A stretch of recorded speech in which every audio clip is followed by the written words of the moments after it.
Aqui no Brasil, nós estamos vivendo momentos muito difíceis. E, para mim, em nome do Sinasef, é um orgulho muito grande estar, nesse momento, ao lado dos camaradas, fazendo um informe sobre o Brasil, o enfrentamento à pandemia e como se encontra a educação.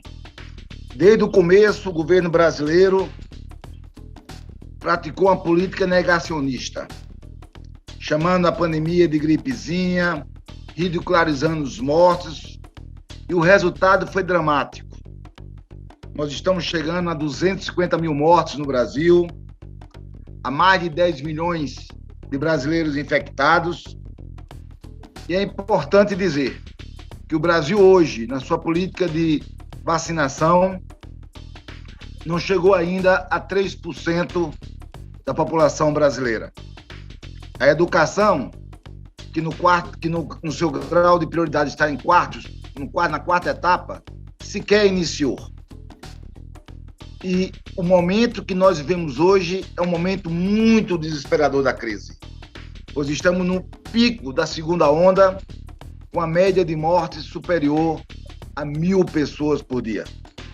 E é bom sempre lembrar que os estudiosos do tema, as pessoas especialistas sempre falam que esses dados do Brasil são dados subdimensionados.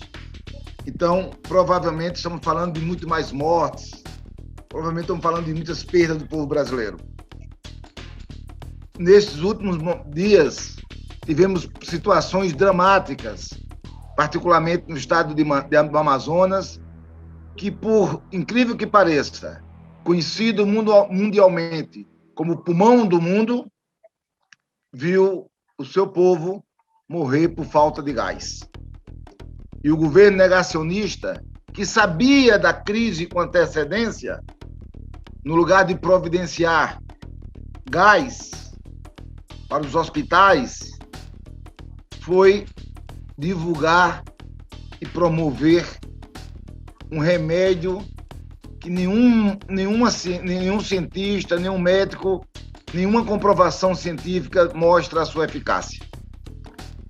Nós tivemos que pedir socorro a vários países e vimos o nosso país vizinho, os companheiros da Venezuela, nos ajudando, transportando para o Brasil gás para atender essa crise sanitária.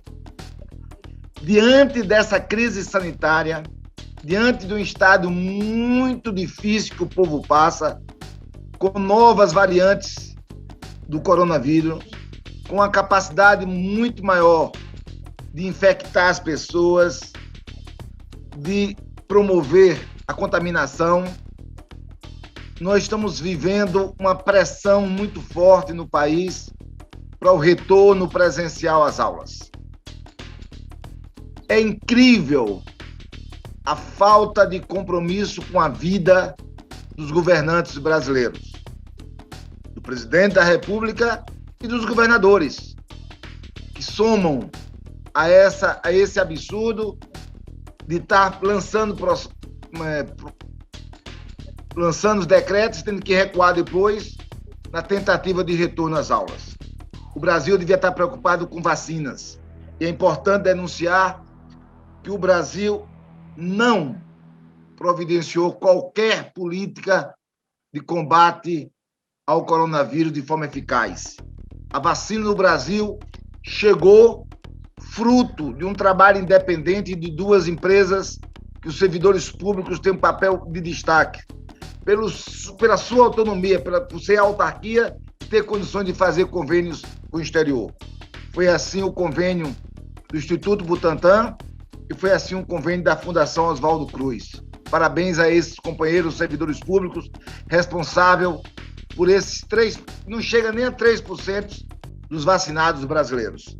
Que se dependesse do presidente da República, não teríamos uma única vacina ainda no Brasil. Uma única vacina. Então a situação no Brasil é dramática e está sendo pressionado pelo retorno presencial das aulas. Vários municípios, vários estados brasileiros, pressionados por essa volta, os seus trabalhadores já decidiram não voltar.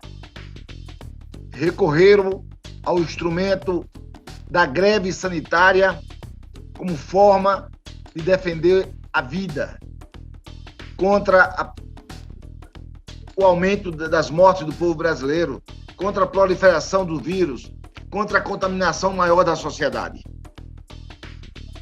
Nesse momento, para ser mais preciso, hoje, as entidades da educação no Brasil, de forma unificada, aprovou um calendário de ação e luta contra o retorno presencial sem a devida garantia sanitária, sem a vacina.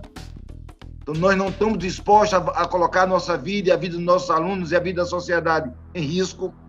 Se tirou um calendário de atividades que começa com mobilizações nas cidades, no local de trabalho, com participação efetiva de organizações da educação de todos os níveis, servidores públicos municipais, estaduais e o Serviço Público Federal, para que a gente possa construir a unidade e o debate político com a sociedade de tão quanto é nocivo o retorno presencial na situação que vivemos. Os trabalhadores da educação no Brasil nunca pararam de trabalhar. Fizeram um esforço medonho para se adaptar à nova realidade. A construção do trabalho remoto não foi uma coisa simples. Vários trabalhadores da educação tiveram que se reinventar, tiveram que buscar novos conhecimentos, tiveram que trabalhar muito mais do que o normal para garantir qualidade nas suas aulas de forma remota. Então, não é porque nós não queremos trabalhar, muito pelo contrário. O trabalho remoto está exigindo da gente muito trabalho e nós estamos dispostos a trabalhar. O que nós não queremos é fazer parte desse cenário catastrófico que é o Brasil, com uma média de mais de 1.000 mortes por dia.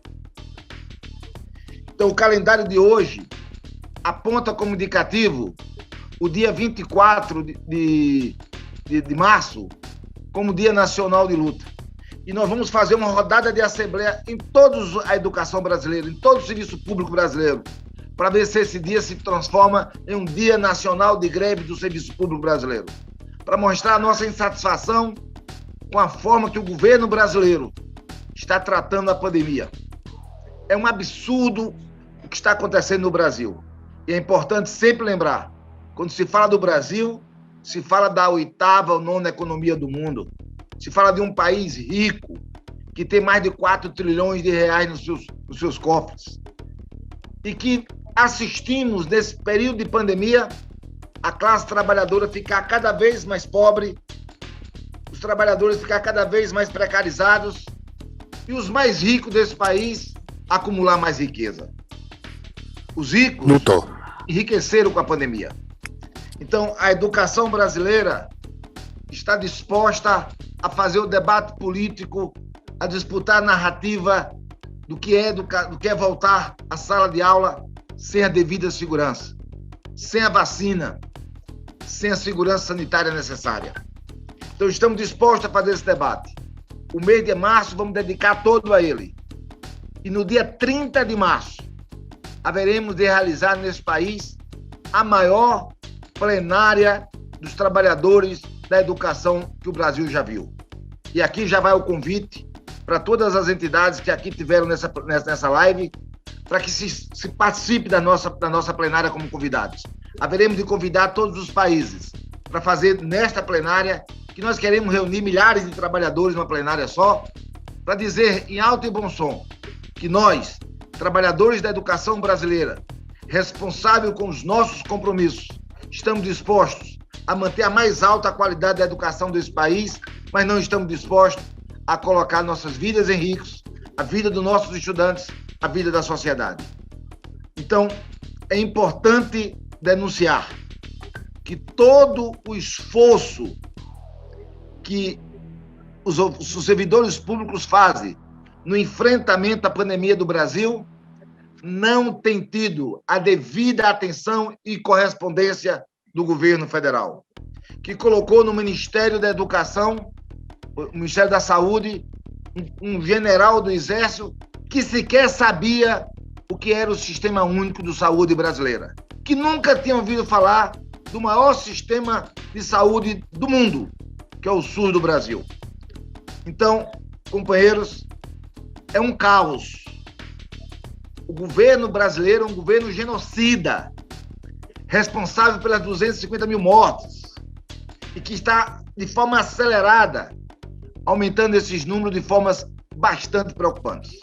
O seu papel genocida foi exposto por todo o período da pandemia.